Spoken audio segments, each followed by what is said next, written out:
As President Trump tours the destruction in Puerto Rico and strikes back at critics of his response to the hurricane there, investigators in Las Vegas and around the country sharpen the emerging portrait of the gunman in the worst mass shooting ever on American soil. This is Special Report.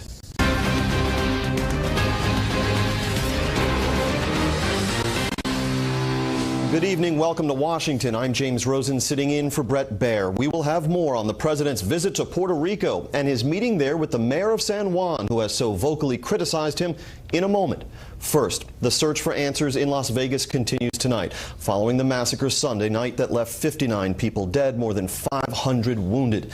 We are learning more about the shooter, an affluent retiree with a penchant for living in hotel rooms and gambling for high stakes. What we still don't know is why Stephen Paddock did what he did. What set off a man who appears to have given no hint of the unprecedented violence he was to unleash on innocent fellow Americans.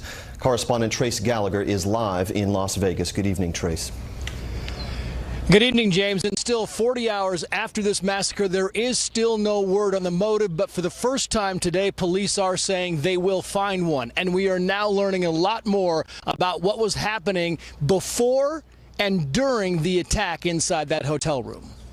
I assure you this investigation is not ended with the demise of Mr. Paddock. These new images of Paddock's hotel suite with weapons on the floor were taken in the aftermath of the shooting. Investigators are continuing their work there. There was cameras located outside of the room and inside of the room, along with the firearms. I anticipate he was looking for anybody coming to take him into custody.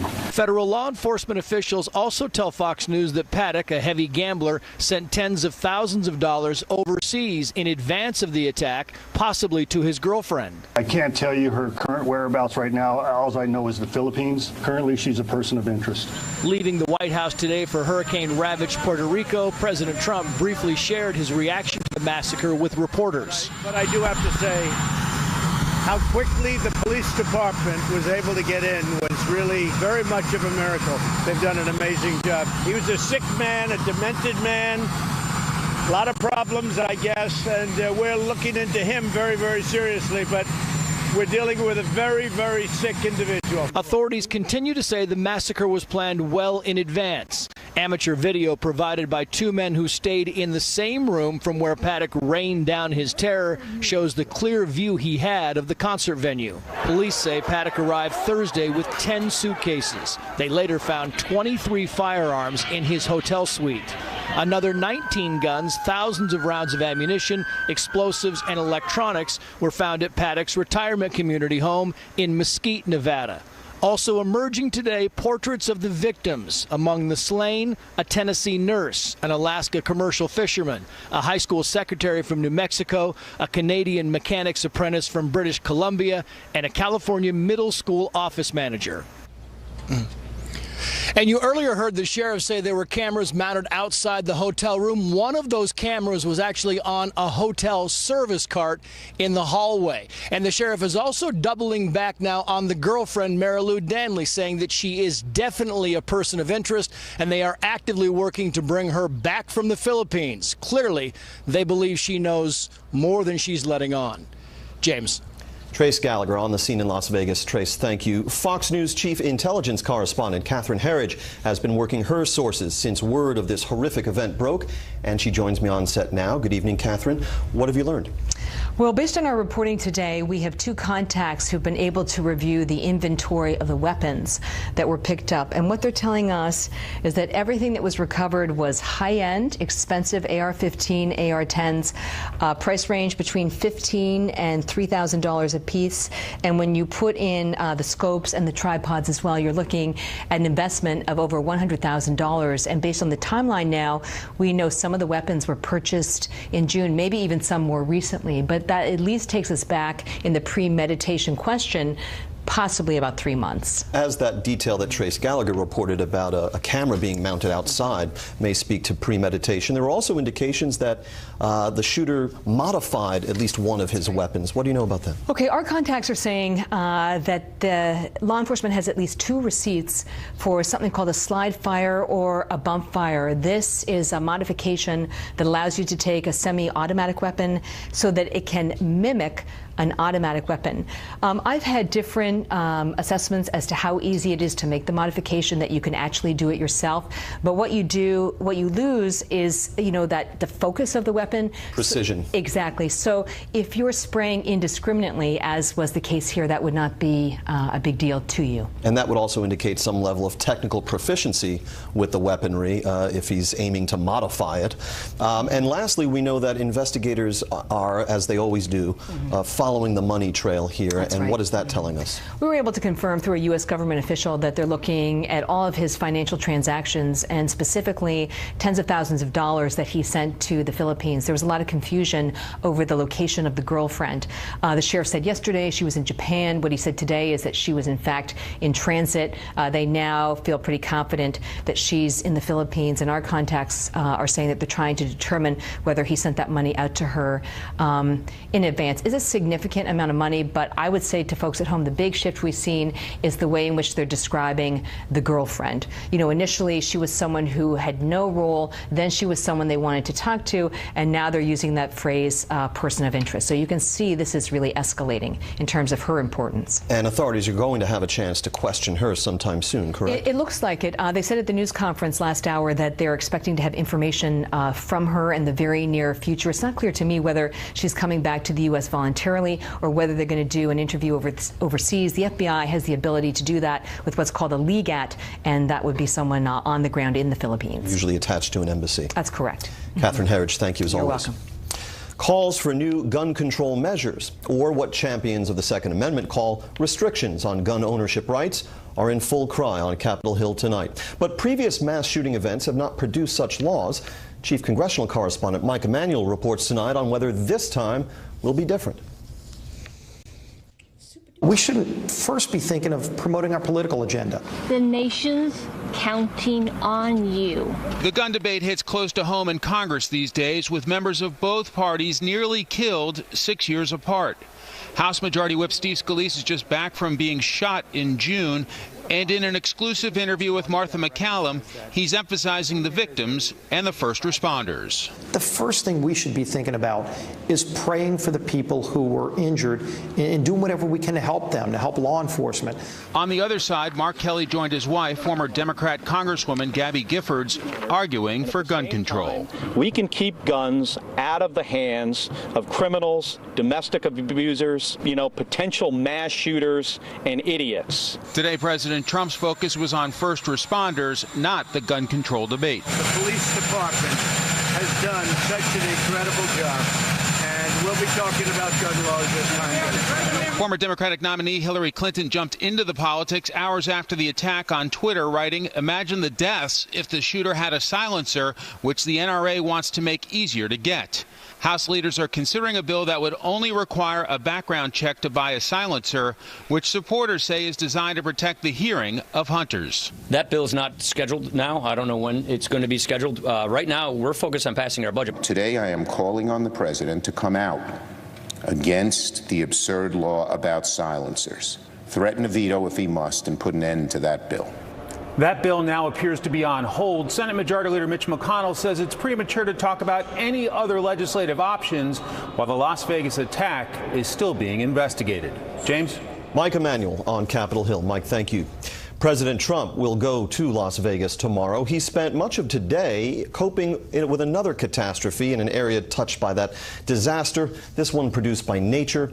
The president talked with officials and beleaguered citizens in Puerto Rico 2 weeks after Hurricane Maria devastated the island. We have Fox team coverage. Mike Tobin is in San Juan with a look at conditions on the ground outside the glare of a presidential visit. We begin with Chief White House correspondent John Roberts and a trip that was, of necessity, as much political as it was humanitarian. Good evening, John. Indeed. Good evening, James. The president has been taking heat from Democrats in Washington and some local officials in Puerto Rico for a response that was described as slow and ineffective. Today, with the First Lady at his side, the president went to see for himself and to defend the federal response. More than a week after he had hoped to visit Puerto Rico to survey damage from Hurricane Irma, President Trump touched down on the island to witness firsthand the devastation of Hurricane Maria's knockout blow. The president heaping praise on the federal relief efforts. I think that the job of the first responders has been something like I've never seen before. As the president met with federal first responders and local officials, he joked that the twin hits had stretched federal dollars a little thin. Now, I hate to tell you, Puerto Rico, but you've thrown our budget a little out of whack because we've spent a lot of money on Puerto Rico, and that's fine. We've saved a lot of lives. Rebuilding Puerto Rico's shattered infrastructure will take a lot of money, but the joke fell flat with Democrats on Capitol Hill, where Senator Chuck Schumer drew a line in his new relationship with the president. Mr. President, enough. Stop blaming Puerto Rico for the storm that devastated their shores. I don't remember the president telling Texas that they threw our budget out of whack. The president also had high praise for Puerto Rico's Governor Ricardo Rossello, a progressive who aligns with Democrats for putting politics aside. And I just want to tell you that right from the beginning, this governor did not play politics. He didn't play it at all. He was saying it like it was, and he was giving us the highest grades. The governor, in turn, expressed his appreciation to the president. We're grateful for the president. We're grateful for the effort that the federal government has embarked. You know, this is a team effort. President Trump also briefly shook hands with San Juan Mayor Carmen Yulín Cruz after the two exchanged words over the weekend. Cruz told the president her criticism of the federal response last week was not about politics. As he was leaving the White House this morning, President Trump suggested Cruz was changing her tune. Well, I think she's come back a long way, and, you know, I think it's now acknowledged what a great job we've done, and people are looking at that. The president spent some time meeting people in the Guaynabo neighborhood of San Juan, then at a local church, where he joined in a few selfies and helped hand out some of the daily necessities that have been in short supply since the storms hit. There's a lot of love in this room. San Juan's mayor later said that she had a very productive meeting with White House staff and that they fully understood the disconnect between how things are supposed to happen and how they really happen. But federal responders told Fox News last week the disconnect was between how Puerto Rico's governor agreed to set things up to serve local officials and how the mayor of San Juan thought they should be set up. James? John Roberts on the North Lawn tonight. John, thank you. There is, of course, much more to the devastation in Puerto Rico than what any visiting official can see in a few hours. Reporting from San Juan tonight, senior correspondent Mike Tobin takes us beyond the presidential bubble. When they say it's getting better in Puerto Rico, that means gas lines are down to less than an hour. It's a far cry from normal. Transactions are still all cash, so the lines pile up at the ATM. Most hospitals operate on emergency generators, which are supposed to be only temporary. The elderly and weak away from the hospitals helplessly swelter with no air conditioning. The top general leading Puerto Rico's recovery emphasizes distribution of food, water, and medicine, but says everything ultimately goes back to the issue of power. If you're talking about a hospital that's dependent on generator power, then I'm worried about the generators. Are we getting them enough gas? Are we maintaining those generators? The farther one gets from the coast or a city, the worse things get. In Ponce, 2 hours outside of San Juan, people still wash clothes in the river and gather water from an underground stream. Nearly 2 weeks since the hurricane, and the percentage of people with power is in the single digits. Crowley Shipping now says 100% of FEMA containers have cleared the bottleneck at the port of San Juan. Aid is on the road to people who need it, and space is freed up at the port to receive more supplies. The U.S. Naval Hospital ship Comfort arrived in the port of San Juan. The Oaxaca Dam, which threatened to fail, inspiring evacuations of town below it, received repairs. And power crews were back in the neighborhoods. Leaders of the relief efforts say they only make decisions based on what needs are greatest and what can be done. I haven't seen a single decision that was made thinking about the politics that I'll leave for those and back in D.C. Puerto Ricans digging out of the rubble wanted one thing from the president, an answer to the question of when things will return to normal. Leaders of the relief effort say that question is too big. The problem is too big, and there are too many moving parts to provide a solid answer. James? Mike Tobin reporting from San Juan under difficult conditions. Mike, thanks so much. If you own a home and some congressional Republicans have their way, you'll soon have a choice between taking a deduction for your local property taxes or one for the interest on your mortgage. Fox News confirms it is one of several ideas being floated in order to prevent defections from GOP lawmakers in high-tax states as party leaders and the White House press for legislation to overhaul the tax code. The former CEO of Equifax is admitting mistakes in how the consumer credit reporting firm handled cybersecurity. Richard Smith was forced out of his job last week. Today he testified before Congress. A security breach at Equifax, first disclosed last month, is believed to have affected up to 145 million people. And late today, Yahoo announced that a 2013 breach affected all 3 billion of its accounts. That triples the number originally reported. Stocks were up. The Dow gained 84. The S&P 500 finished ahead 5. NASDAQ was up 15. The number of American diplomats victimized in those sonic attacks overseas grows. And now the U.S. is retaliating against Cuba. That is next.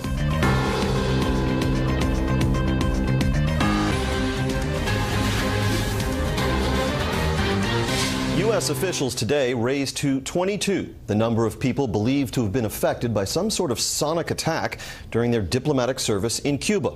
In response, Secretary of State Rex Tillerson has ordered the expulsion of a large number of Cuban diplomats from this country. Correspondent Rich Edson has the details from the State Department tonight. Rich, good evening. Good evening, James. And the State Department is expelling 15 Cuban diplomats from the United States. They have 7 days to leave the country. Secretary of State Rex Tillerson says this is in response to Cuba's inability to protect American diplomats in Havana. The department also this morning announced one more confirmed American victim of what have been described as sonic attacks. A State Department official says the U.S. and Cuban governments are still investigating these bizarre attacks and have identified no culprit or cause. We are not assigning any blame. We don't know who or what is causing this. Cuba has a responsibility under the Vienna Convention to ensure the safety and security of our diplomats and our diplomatic families. In response, the Cuban Foreign Ministry says, quote, the government of Cuba has no responsibility whatsoever in the alleged incidents, and that it seriously and strictly observes its obligations under the 1961 Vienna Convention. We consider that the decision announced by the Department of State is hasty and that it will affect the bilateral relations. Last week, the State Department ordered all non-essential American staff to leave Cuba. Officials say those diplomats will be out of there by the end of this week. The State Department says it ordered Cuban diplomats out of the U.S. to ensure each country has equal staffing in each other's capitals. Now, a State Department official stresses that these expulsions change no policy towards the Cuban government that the United States has. The U.S. and Cuba still have diplomatic relations, though the Trump administration is scaling back the policies that the Obama administration enacted, moving the two governments closer, as you've reported in detail, James. Back to you. A lot still to learn about this event. Rich Edson at the State Department tonight. Thank you. An update now on the nuclear deal that is supposed to keep Iran from developing a nuclear weapon. President Trump has still not tipped his hand about whether he intends to walk away from that accord. But lawmakers now know what America's top uniformed military officer and the Secretary of Defense are advising him. National Security Correspondent Jennifer Griffin reports tonight from the Pentagon. The president has 12 days to certify that Iran is complying with the nuclear deal negotiated by his predecessor. Today, the chairman of the Joint Chiefs and Defense Secretary told Congress that in their assessment, Iran is complying with the deal, known as the JCPOA. Iran is not in material breach of the agreement, and I do believe the agreement to date has delayed the development of a nuclear capability by Iran. Do you believe it's in our national security interest at the present time to remain in the JCPOA? That's a yes or no question. Yes, Senator, I do. At the UN last month, President Trump indicated he's already made up his mind. The deadline is October 15th. I'll let you know. He's called it the worst deal ever negotiated. If the president decertifies, Congress would then have 60 days to reimpose sanctions on Iran, while tensions increase over another rival country's nuclear program. Mattis said the U.S. is not talking to North Korea, an impression left last weekend by Secretary of State Rex Tillerson. All we're doing is probing. We're not talking with them. Pushing back on reports Tillerson and the president are not on the same page. I do not see the divergence as strongly as some have interpreted it. Today's House and Senate Armed Services Committee hearings were supposed to focus on the president's strategy in Afghanistan. We're not at a point where we can bring a successful political solution to the war. Suggesting the time is not yet ripe to negotiate with the Taliban. Today, the Army identified the American soldier killed in Iraq Sunday when a roadside bomb exploded under his vehicle. Specialist Alexander Missildine, age 20, of Tyler, Texas. Mattis said today deployment of service members to help with hurricane relief may delay deployment of some combat units overseas. General Dunford added there are now 10,000 U.S. troops on the ground in Puerto Rico. James? Jennifer Griffin at the Pentagon tonight. Now to the troubled region of Catalonia in Spain, where a general strike blocked highways and closed schools and businesses today. It comes as Catalans continue their effort to gain independence from Spain. Correspondent Benjamin Hall has the latest from London. The city of Barcelona has been brought to a standstill as locals vented their anger at the violent crackdown by Spanish security forces of Sunday's disputed independence referendum. 300,000 people took to the streets as a general strike was called. The metro was closed. Traffic was jammed around the region. Even the famed Barcelona Soccer Club joined the strike. The message amid the crowds was simple. We're going to stand for what we stood for last Sunday, even though they tried to put us down. On Sunday, the Spanish government sent in riot police to stop the banned referendum. Almost 900 people were injured in the autonomous region in northeast Spain. Results showed that those who voted overwhelmingly backed independence, though the turnout was only 40%. Many now say the aggressive Spanish response has only strengthened the independence movement.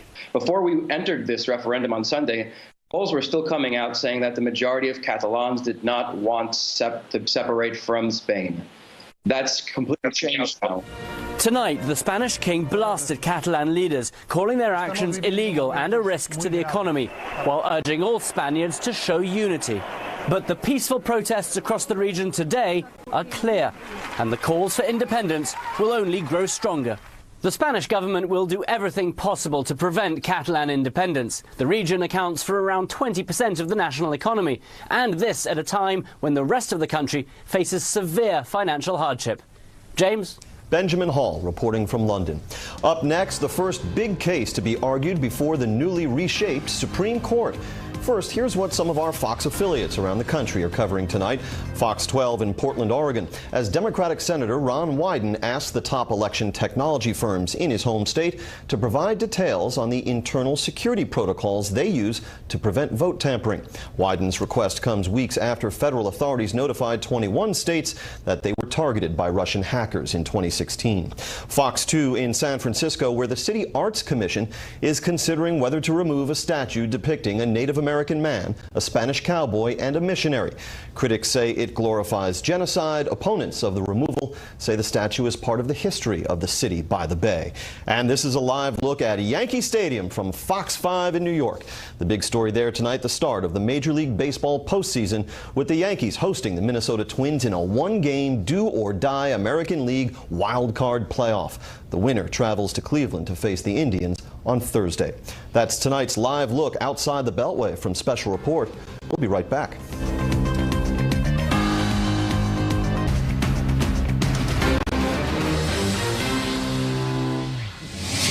The political practice of shaping voting districts to favor the party in power is almost as old as America itself. Now it is under scrutiny by America's highest court. Chief legal correspondent Shannon Bream was there for oral arguments this morning in the first major case to come before the Supreme Court since its membership was restored to 9 justices. I say it is time to say hasta la vista to gerrymandering. Former California Governor Arnold Schwarzenegger is among those urging the Supreme Court to toss Wisconsin's electoral maps, drawn when Republican lawmakers were in charge. Opponents argue social science and high-tech data have made the process so precise that once a party redraws districts, the minority may stay that way for good. But is extreme political gerrymandering unconstitutional? Justice Ginsburg questioned whether the heavily partisan districts would dissuade voters from even heading to the polls. Quote, whether it's a Democratic district or a Republican district, using this map, the result is preordained in most of the districts. Adding, what becomes of the precious right to vote? But when opponents of the redistricting by lawmakers who exploit the process called it a threat to democracy and a task left better to judges, Chief Justice Roberts responded, quote, the whole point is you're taking these issues away from democracy and you're throwing them into the courts pursuant to, and it may simply be my educational background, but I can only describe as sociological gobbledygook. It's just one of several potentially landmark cases on the court's new docket. There's only one prediction that's entirely safe about the upcoming term, and that is it will be momentous. Also on tap, forced union dues for public employees, sports betting, and the intersection of religious freedom and anti-discrimination laws, and the case of a Colorado baker who turned down a job for a same-sex ceremony. I serve everybody that comes in, gay, straight, Catholic, Muslim, atheist. I welcome everybody into my shop.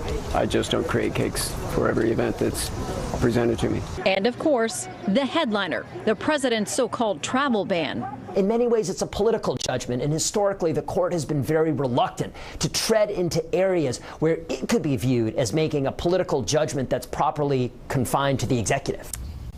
Well, the travel ban case was set to be argued next week, but after the administration issued yet another revised version, the court pulled it off the calendar and asked both sides to explain whether the issue, which could define the boundaries of presidential power, is now moot. James? Well, so this is a critical challenge to the president's use of executive authority. What happens next? So by Thursday, both sides have to file briefs at noon explaining why this case should proceed and the court should hear it. And the fact is, the administration's probably going to argue very hard on that point because they've lost the lower court rulings. They want the Supreme Court to step in and rule. It could be back on the calendar next week. We'll stand by. Shannon Bream, who juggles a lot here at Fox News. Happily so. Thank you, my friend. The former head of the Health and Human Services Department says she found it unusual when then Senate Majority Leader Harry Reid asked her to meet with Senator Bob Menendez about a Medicare billing dispute in 2012. This testimony from Kathleen Sebelius marked the latest twist in Menendez's bribery and corruption trial. Here is correspondent David Lee Miller. A handful of supporters and protesters greeted Democratic U.S. Senator Bob Menendez as he arrived for day 15 of his bribery trial. Appearing under subpoena, prosecution witness former Health and Human Services Secretary Kathleen Sebelius testified about a meeting involving Senator Menendez. According to the prosecution, eye doctor, Dr. Solomon Melgen, gave Menendez thousands of dollars in gifts and political contributions in exchange for Menendez using his influence to help the doctor obtain visas for girlfriends and help in business deals. In August of 2012, Secretary Sebelius attended a meeting with Menendez at the office of then Senate Majority Leader Harry Reid. Sebelius told the court, quote, everybody did some talking, but Senator Menendez, it was his meeting, so he presented the issues he was concerned about. Prosecutors say there was only one issue concerning Menendez, convincing the secretary to change Medicare policy to benefit Dr. Melgen, who was appealing a Medicare decision that he overbilled the agency $8.9 million. Sebelius told the court, quote, the discussion involved policy this case has triggered. The defense tried to show that there were other subjects discussed, but Sebelius held firm. Do you agree with her characterization of that meeting, the Secretary's characterization? As I've told you, never. I'm going to speak about this trial. Our speaking will be in the courtroom. Does that mean you're going to testify? In earlier testimony, a former Medicare official testified the senator had an aggressive tone during a 2009 phone call. That call ended abruptly when the senator realized he wasn't going to get what he wanted. James? David Lee Miller reporting from Newark, New Jersey. The Republican-controlled House has just passed a bill to ban abortions after 20 weeks of pregnancy. Sponsors say the measure is supported by science that indicates that unborn babies by that time do feel pain. Critics call the bill unconstitutional and part of a strategy to ban all abortions. The measure faces strong Democratic opposition in the U.S. Senate. One of the greatest rock stars of our time has died. Tom Petty suffered cardiac arrest and was found unconscious and not breathing at his home in Malibu Sunday. He died last night at UCLA Medical Center. Petty and his band, the Heartbreakers, rose to fame in the 1970s, and last week, nearly 24 Billboard hits later, they wrapped up their 40th anniversary tour. Petty was also 1/5 of the supergroup The Traveling Wilburys with Bob Dylan, George Harrison, and others. Tom Petty was 66. Into the great wide open, under them skies of blue.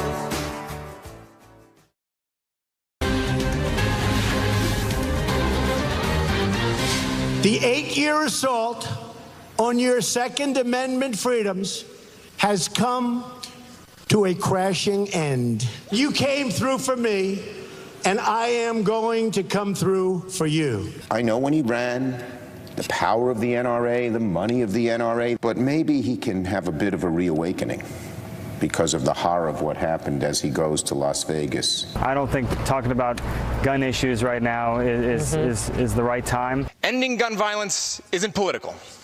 This is personal. Have you, your experience of your own and what you saw in Las Vegas, has it changed how you feel about any of that? I think it's fortified it. And many Americans tonight, no doubt, fortified by prayer, and where some might pray that an event like the Las Vegas massacre not become politicized, or at least not so soon, those prayers will go unheard tonight. Let's bring in our panel. Jonah Goldberg, senior editor at National Review, Mara Liasson, national political correspondent of National Public Radio, and Charles Hurt, opinion editor for the Washington Times. Mara, we may be tempted to believe that we've seen this movie before in terms of a push for gun control after some horrific mass shooting like this. Is this going to end the same way? I think so. If after Sandy Hook, when you had all those little kids gunned down, there was no push or no receptibility for gun control in the U.S. Congress, I would say this probably will meet the same fate. However, Donald Trump has made policy prescriptions, you could call that politicizing, right after other mass shootings. Generally, if they were committed by a Muslim, he said this shows that we need the Muslim ban. So there is precedent for talking about a policy solution after mass shooting. I do think that one of the results of this will be to slow down some of the Republican efforts in Congress to loosen gun restrictions. I don't think it's going to go in the other direction. The president made an interesting comment earlier. He said, we will be talking about gun laws as time goes by. This raises the question, as Mara just noted, of whether the president is open to some kind of legislative remedy to what happened in Las Vegas. This was the subject of a very interesting exchange between the Axios reporter, Jonathan Swan, and the president's former chief strategist, Steve Bannon. And I'm quoting from that article now. I asked Steve Bannon whether he could imagine Trump pivoting to the left on guns after the Las Vegas massacre. Impossible will be the end of everything, Bannon texted.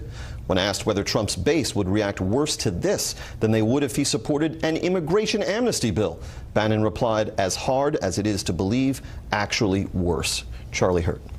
I don't think that President Trump is going to disappoint his supporters on this front, not because of any promise that he made to them, or not because of the NRA, but because finding a good solution to a problem like this is incredibly difficult. And you have Democrats who like the idea of more laws, and they talk about the NRA, the power of the NRA, the power of the gun industry. They love talking about the gun industry. That's not why useless laws after senseless violence like this are not popular. It's because they're people who own guns. And when people see something like this slaughter in Las Vegas, and the basic thing that they think about is the fact that government at all levels failed to protect the most basic rights of innocent citizens. And when you have that, the average person doesn't turn and think, oh, I think we need more laws. That the average person says, I'm going to get more guns and I'm going to get more ammo. And all across America today, there were people doing that. Mara. But you know, that drummer for the other country band, I'm sorry, the guitarist, I think it was Caleb Keeter, I might have his name wrong. He said, look, we have guns. All my guys in my band have guns. If we had tried shooting back, the police would have killed us because they would have thought we were the shooter. In other words, we're not talking about confiscating people's guns. We're talking about why should people have assault rifles? Why is that a right? Jonah. Yeah, well, I mean, first of all, part of the problem is assault rifle is sort of this made-up media term, right? It's for a rifle that fits one of a couple aesthetic characteristics. All of a sudden, it becomes this thing called an assault rifle. I do think there is an opening, though, for doing something about these conversion kits, these bump stocks.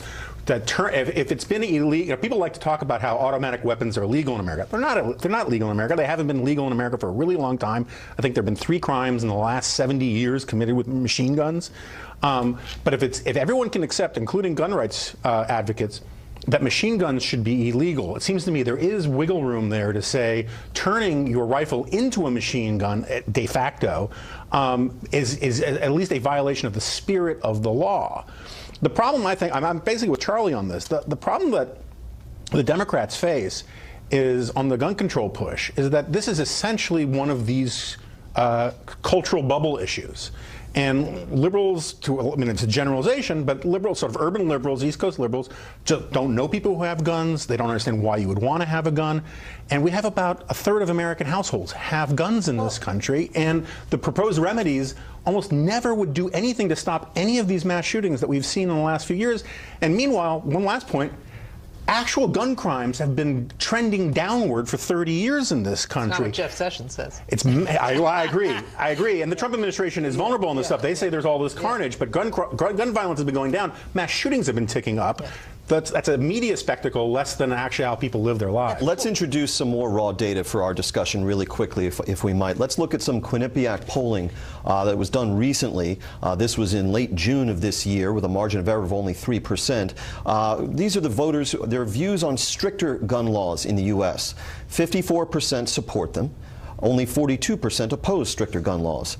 Let's keep moving. How many of them are buying guns, who feel that buying guns in the U.S. is too easy? 57%. Too difficult to buy a gun, only 6%. Just about right, only 32%. Then you keep moving on this. If more people carried guns, do you think the United States would be safer, less safe, or unsure? If more people carried guns, 35% of Americans say that we would be safer, 57% say less safe. So all of that would appear to bode well for Mara, but then we go to the NBC Wall Street Journal poll, which was done also recently, in fact just last month. Do you or does anyone in your household own a gun of any kind?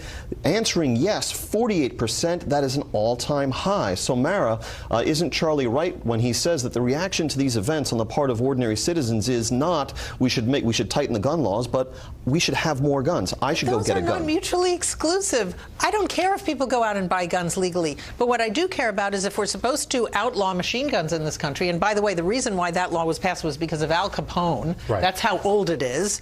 Then why shouldn't we also outlaw the ability to make your gun into a machine gun? That's all we're talking about. We're not talking about confiscating people's guns or preventing them from getting them. We're just talking about. But in fairness, a lot of people are talking about confiscating guns. You're not, though. I'm not. But I mean, I just don't want a guy to be able to stand in his hotel room and create that amount of carnage. Nobody does. We'll be right back with the panel. Stay right where you are. Next up, President Trump visits Puerto Rico.